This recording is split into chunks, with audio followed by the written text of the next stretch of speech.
Welcome back to Crash Test Hockey, where we talk about all things NHL. I hope you had a wonderful holiday season. To my fantasy hockey viewers, I'm sorry I haven't put out a video. That's coming very soon.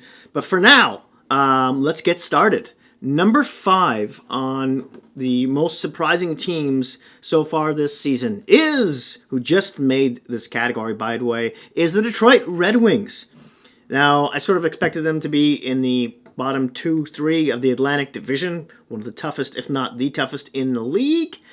But Raymond and Seider have just popped in there and played like they've been in the league for seasons now. They've been fantastic. Of course, Seider playing on that first pairing, Raymond on that first line with Bertuzzi and Larkin, the latter of which is having a nice rebound season from last year as well. Not to mention Nedeljkovic has been a nice little revelation for them on top of that, etc., etc. Number 4, the Columbus Blue Jackets.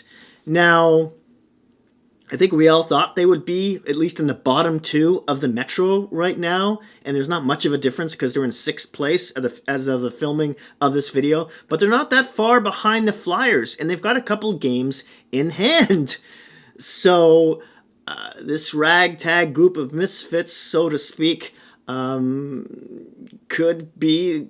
No, they're not looking at a playoff spot. I don't think they'll make it, but kudos to them at this point. Number 3, almost couldn't count there, the Calgary Flames. At the beginning of the season, I don't think anyone knew what the characteristic, what the personality of this team was, and it's become the coaches.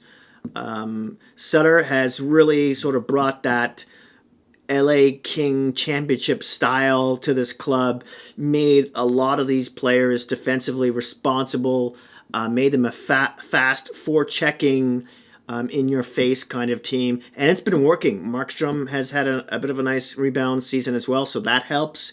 Lucic has found a nice role. Goudreau looks really good after having a couple of off seasons. Monahan we're still waiting on, so hopefully he gets back to his regular self.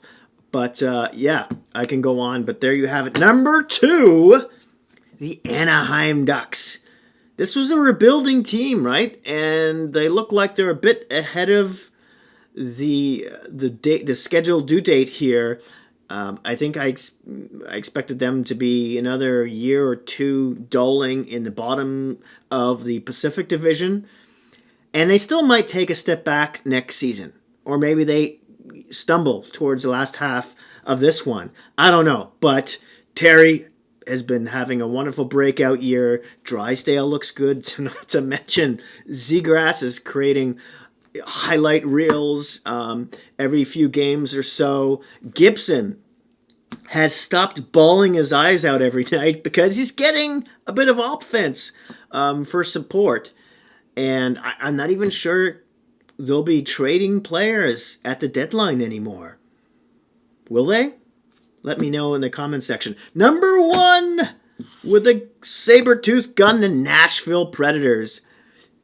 Definitely did not expect this club to be making the playoffs. They're sitting first in the Central, albeit, Colorado's got a bunch, like 5 games in hand right now, but they're still a point ahead of the St. Louis Blues. And we can point our fingers at Matt Duchene and Ryan Johansson, who have been comatose somewhat the past couple seasons, offensively speaking. And now they've been contributing on a somewhat consistent basis. Duchene has become more of a playmaker, and he's really working well with Forsberg, who's having a wonderful season after having it delayed because of the injury.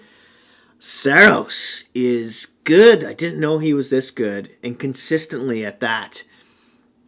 And even after giving up, trading away Ellis, their defense has been hanging on, and José has had a bounce-back year as well. So, yeah. Now, honorable mention to a few clubs here. The Los Angeles Kings, who, yeah, I know they're in 5th in the Pacific, but I really expected them to be in the bottom 2. And, hey, they've had a lot of injuries. Byfield, Doughty's been in and out of the lineup. Just for starters, they've had a plethora of players who are either gone for the season or are constantly on the IR. So kudos to them. Then there's the Pittsburgh Penguins, who went out with Crosby and Malkin for the first half of their season, and their depth players kept their seat warm. They kept them in it. Right now, they're in fourth in the Metro, arguably one of the best in the league next to the Atlantic, and they could very well make it the playoffs. And Malkin hasn't even played a game yet, I don't believe, but it could be very soon. Rodrigue has been wonderful, I mean, just for starters. So, yeah, there's that. Florida, I think we all knew how good they were going to be after they faced Tampa in the playoffs. So, yeah, and the New York Rangers, we knew that they were going to make the playoffs too, but they're number one in the league right now. So, Kako and Lafreniere are starting slowly to show some life. And then the Vancouver Canucks, who could really be in this video or the 5 most disappointing teams videos, because before the season started, I had them pegged, like most people, to be in the top 3 in the Pacific. And then, of course, they laid an egg for the longest time until the coaching change, and now the team is really flip-flopped with Boudreau, right? So far, so good. It looks like they could make it to that extra season. There you have it. I would love to know what your top 5 for surprising teams are down in the comment section below. Who you think I might have missed. Maybe which team you don't agree should be in the top 5, for instance. Let me know your thoughts. If you want to support my channel and myself, you can do it through my crowdfunding website called Buy Me a Coffee, which you'll find in the description box, or on my YouTube page. Don't forget to like, subscribe, and hit that notification bell, which will alert you when my next video comes out, which will be about the 5 most disappointing teams so far this season. Thanks again. Please be kind to each other in this crazy Omicron multiverse we're living in right now, and I'll see you soon.